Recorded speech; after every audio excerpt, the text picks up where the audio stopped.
D'accord. Alors, comme je le disais déjà, la motivation, elle est émotionnelle, comme je vous dis. En début d'année, on est gonflé à bloc. Cette année, il faut que tout change. Cette année, vraiment, c'est mon année.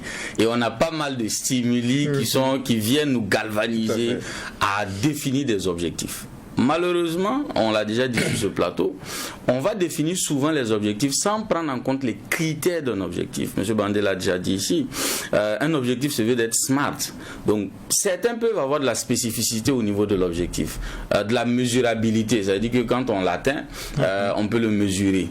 Mais beaucoup pêchent dans l'aspect hiérarchisé, achievable, planifié. Parce que l'objectif se doit d'être planifié. Oui, l'objectif est tel, mais comment je l'atteins? Quelles sont les activités que je mets en place? Quel est le programme d'action? Vous voyez, c'est ce programme d'action qui me permet de combler les deux autres critères réalisables dans le temps que je me suis déterminé ou qui me permet de réajuster.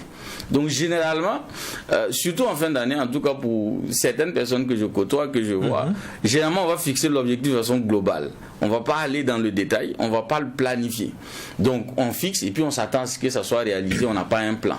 Ou on y va comme ça à tue-tête et puis on s'attend à ce qu'il y ait un résultat peut-être positif.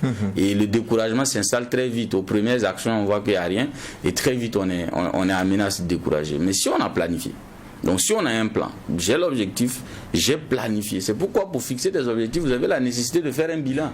Vous ne pouvez pas juste fixer l'objectif pour le fixer. Vous devez faire un bilan, vous devez faire un point pour voir où est-ce que j'en suis. Où est-ce que je veux être? Et je pense qu'on parlait de la puissance de l'objectif, on a parlé de la finalité. Je décris où est-ce que je veux être en fonction de la finalité, donc de l'horizon 5 ans, 10 ans et ainsi de suite. D'accord? Et ça vous donne de la matière. D'accord? Il y a d'autres éléments à prendre en compte, il y a du brainstorming à faire, il y a des questions à poser, il y a des informations à collecter. Vous savez que l'information est la matière première de la décision.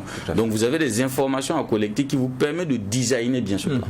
D'accord? Donc ça, déjà avoir un plan fait que vous avez quelque chose à faire, que vous soyez motivé ou pas.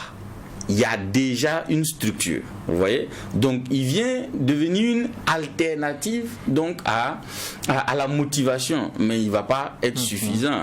D'où maintenant la nécessité de constance.